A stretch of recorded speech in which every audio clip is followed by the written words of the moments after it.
Hello అండి, నమస్తే. నేను మీ Manjula. Welcome back to Nari's kitchen. ఈరోజు మన వీడియోలో ఆలు లేకుండానే మనము టిక్కీ ఎలాగ చేయాలో చూద్దాము. అలాగే ఇది చాలా టేస్టీగా ఉంటుంది. చేయటం కూడా చాలా సులువు. 2 టేబుల్ స్పూన్ల నూనెతోనే ఈ టిక్కీ అంతా కూడా మనం చేసేసేయచ్చు. అలాగే ఈ టిక్కీ తయారు చేయటం కోసం అని చెప్పి 6 నుంచి 8 గంటల వరకు కాబూలీ చనా అంటారు కదా, అది నానపెట్టేసుకోవాలి. లేదు అంటే ఒక రాత్రంతా కూడా నానపెట్టేసుకునేసి దాన్ని కుక్కర్లో వేసేసుకొని తగినంత ఉప్పు వేసి మనము 6 నుంచి 8 విజిల్స్ వచ్చేంత వరకు మెత్తగా ఉడికించుకోవాలన్నమాట. ఈ విధంగా విజిల్స్ వచ్చే లోపల మనం ఏం చేస్తామంటే పోహా ఉంటుంది కదా, ఈ పోహాని అటుకులని ఈ సన్నగా ఉన్నటువంటి అటుకులైనా పర్లేదు, లేదు అంటే లావుగా ఉన్నటువంటి అటుకులైనా పర్లేదు, దీన్ని కడిగేసుకునేసి నీళ్ళని వెంటనే మనము ఫిల్టర్ చేసేసుకోవాలి. లేదు అంటే చాలా మెత్తపడిపోతుంది. ఈ విధంగా వాటర్ అంతా తీసేసిన తర్వాత ఈ పోహాని పక్కన ఉంచేసుకోవాలి. ఈ పక్కన ఉంచిన తర్వాత మనము విజిల్ పోయిన తర్వాత ఈ కాబూలీ చనా ఉంది కదా, ఎంత మెత్తగా అంటే అంత మెత్తగా ఉడికితే బాగుంటుంది. ఈ విధంగా మనం ప్రెస్ చేసి చూసారు కదా, చాలా మెత్తగా ఉడికిపోయింది. ఇప్పుడు ఇందులో ఉన్నటువంటి ఎక్సెస్ వాటర్ అంతా కూడా మనము ఈ విధంగా స్ట్రెయిన్ చేసేసుకోవాలి. స్ట్రెయిన్ చేసిన తర్వాత ఈ నీళ్ళని పడేసేయద్దు. మీరు ఆటా కలపటానికన్నా వాడుకోవచ్చు, లేదు అంటే దాల్ కర్రీస్, ఫ్రై కర్రీస్ ఏదైనా చేసినప్పుడు ఈ వాటర్ని యూజ్ చేయొచ్చు. తర్వాత ఈ కాబూలీ చనా అంతా కూడా ఒక బౌల్లో వేసేసుకునేసి దీన్ని మనం ఏం చేయాలంటే చాలా మెత్తగా దీన్ని మ్యాష్ చేసుకోవాలి. ఈ మ్యాష్ చేసినప్పుడు ఇది ఏమాత్రము ఇందులో కాబూలీ చనా అనేది ఉండకూడదు. ఇది చాలా మెత్తగా మ్యాష్ అయిపోయిన తర్వాత దీన్ని ఈ విధంగా చూస్తే మనకు ఇందులో ముక్కలు అస్సలు ఉండకూడదు. ఇది ఈ విధంగా మ్యాష్ చేసిన తర్వాత ఇందులో ఆల్రెడీ మనము వాటర్ వేసి డ్రైన్ చేసి పెట్టుకున్నటువంటి అటుకులు ఉంది కదా, ఈ అటుకుల్ని ఇందులో వేసేసుకొని తగినంత ఉప్పు, అలాగే 1/2 టీ స్పూను మిరియాల పొడి, తర్వాత సన్నగా తరిగినటువంటి పచ్చిమిరపకాయలు, కొత్తిమీర కూడా వేసేసుకునేసి దీన్ని బాగా ఈ విధంగా పిసుకుతూ కలపాలి. ఇది మీకు నేను పిల్లల కోసం చేస్తున్నాను కాబట్టి కొంచెం కారం తక్కువ వేశాను. అదే మన పెద్దల కోసం కానీ, లేదా మీరు కారం ఎక్కువ తినేవాళ్ళైతే కూడా ఇంకొంచెం కారం వేసేసుకొని దీన్ని చేసేసుకోవచ్చు.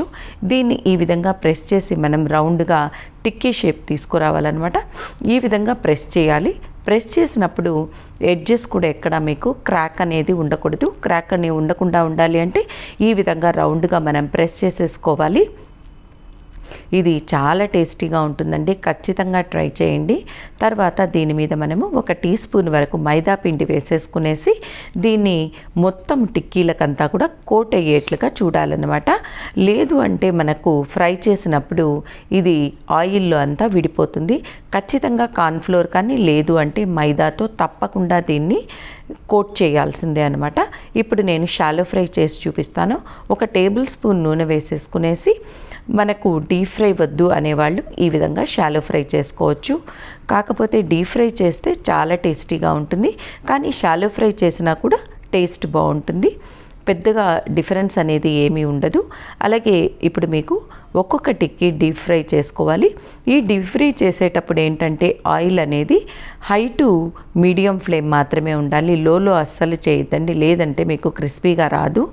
ఎంతవరకు హై ఫ్లేమ్లో పెట్టి మీరు టిక్కీ చేయగలిగితే అంత బాగా వస్తుంది. ఇంకొక వాయి కూడా మీకు వేసి చూపిస్తాను.